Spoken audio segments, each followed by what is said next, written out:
आदाब दोस्तों, मैं आसिफ काजी खौफ की सच्ची घटनाओं में एक बार फिर आपके लिए लेकर आया हूँ बड़ी ही जबरदस्त और दिलचस्प स्टोरी। जी हाँ दोस्तों, ये कहानी 1947 के उस दौर की है जब हमारा देश अंग्रेजों की गुलामी से आजाद हुआ था और हम सब ने मिलकर, सारे मजहब के लोगों ने, सारे देश के लोगों ने मिलकर उन अंग्रेजों को इस देश से खदेड़ दिया था।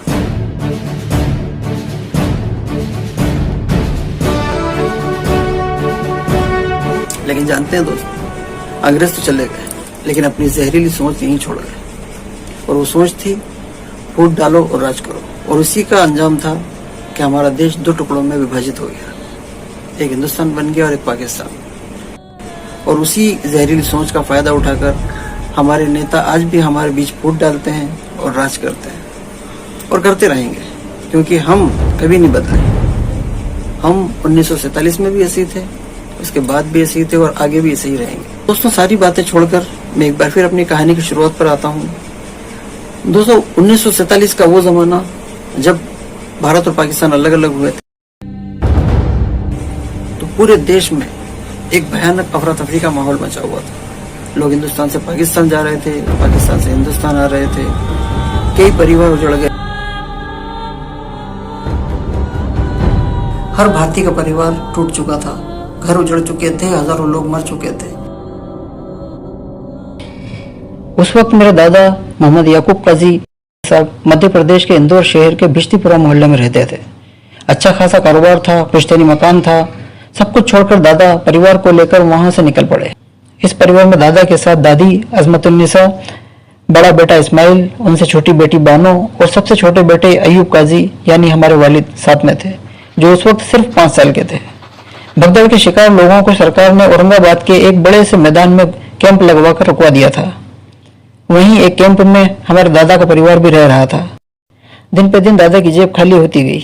आर्थिक तंगी के चलते उन्होंने एक चाय की दुकान खोल ली और काजी परिवार के दोनों बच्चे लोगों को चाय पहुंचाकर अपने वालिद का सहारा बनने की जस्तुजू में लग गए। एक दिन तंग आकर दादा ने फैसला किया कि वापस इंदौर जाएंगे और घर का कुछ सामान बेचकर जितना पैसा इकट्ठा हो सकेगा लेकर आएंगे। बाबा, अगर आप चले गए तो इस दुकान का क्या होगा? देखो बेटा, सिर्फ एक दिन की बात, मैं जाऊंगा और जल्दी वापस लौट आऊंगा। मुझे और बच्चों को छोड़ के कहाँ जा रहे हैं आप? मैंने बहुत सोच समझ के ये फैसला लिया है। अगर और कुछ दिन रुका तो फाका किसी की नौबत आ जाएगी। कुछ तो करना ही पड़ेगा। और फिर बच्चों का साथ है, पैसों की भी किल्लत है। जैसे भी हो सकेगा घर का सामान बेचकर पैसे लेकर आऊंगा।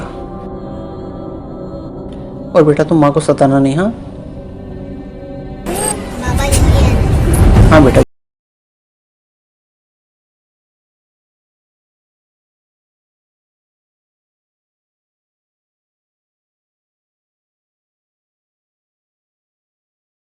दादा ने एक बार फिर इंदौर की ट्रेन पकड़ी और इंदौर जा पहुंचे। अपने उजाड़ मोहल्ले और घर को देखकर एक बार फिर उनका दिल भर आया। अपने आप को संभाला और घर का सामान इकट्ठा करने जुट गए और जिस भाव में भी हो सका कबाड़ी को अपना सामान बेच दिया। बाबूजी, जो मिल रहा है वो ले लो, इससे ज्यादा कुछ नहीं मिलेगा। नहीं, देश की हालत खराब चल रही है। और वापस औरंगाबाद के लिए निकल पड़े। रास्ते भर बीवी बच्चों तक पहुंचने के अरमान थे। इन्हीं ख्यालों में खोए खोए काफी देर हो गई। वक्त के हिसाब से ट्रेन एक स्टेशन पर जाकर रुकी। दादा को लगा शायद औरंगाबाद आ गया है। वो सामान लेकर नीचे उतर गए। उन्होंने इधर उधर देखा तो लगा शायद ये औरंगाबाद नहीं है। तब तक ट्रेन चल पड़ी थी।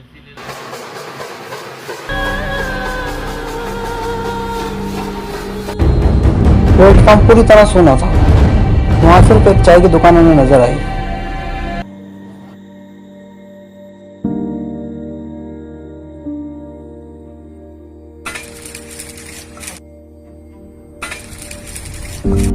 अरे भाई साहब, ये औरंगाबाद स्टेशन? औरंगाबाद स्टेशन तो यहाँ से 4 स्टेशन आगे है। यहाँ कहाँ उतर गए?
भाई,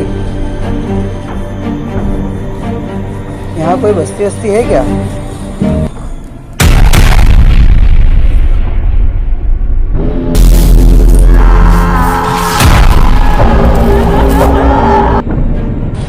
सोच रहा था रात गुजारने के लिए कोई जगह मिल जाती।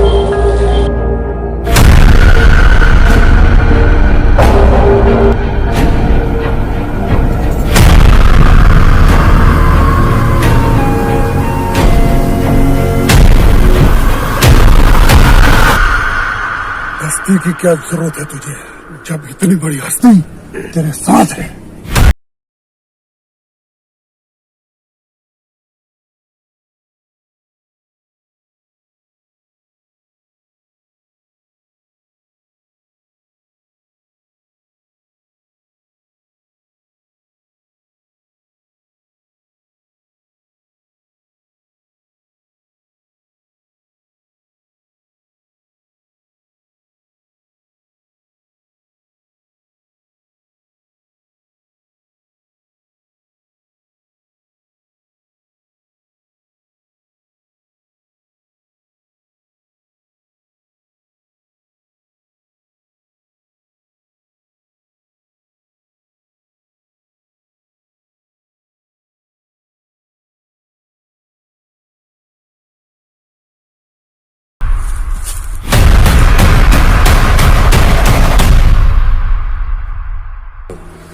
मैंने कहा था ना, इस जंगल से तू नहीं निकल पाएगा, क्योंकि इस जंगल से कोई भी जिंदा नहीं बच पाया है।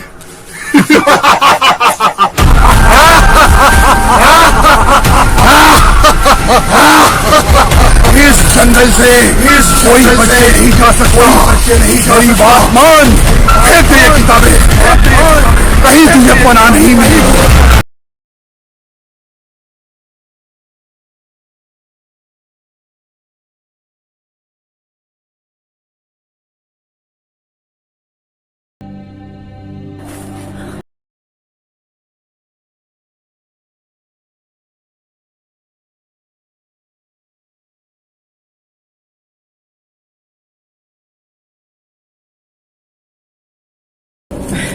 मेरे छोटे छोटे बच्चे मेरा इंतजार कर रहे हैं वहां पे, बेसहारा है वो, जाने दे मुझे।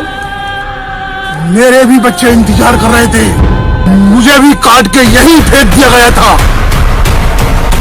जानवरों ने खाया है मुझे नोच के, कीड़ों ने खाया है मुझे नोच के। मैं अपने घर नहीं पहुंचा, किसी को नहीं पहुंचने दूंगा, सबको मार दूंगा, सबको। तो दोस्तों, आपने देखा कि मेरे दादा को जंगल में किस तरह एक शैतान ने घेर लिया और उनको मारने के लिए सारे जतन करने लगा, उनको भूल भुलैया में डाल दिया। अब ये भूल भुलैया कब खत्म होगी और किस तरह खत्म होगी? क्या वो उनको मार पाएगा? क्या दादा अपनी जान बचा पाएंगे? तो दोस्तों, कहानी का दूसरा पार्ट देखने के लिए इंतजार कीजिए और हमें सब्सक्राइब कीजिए, शेयर कीजिए और देखते रहिए खौफ की सच्ची घटनाएं। मैं आसिफ काजी आपसे इजाजत लेता हूँ। अल्लाह हाफिज।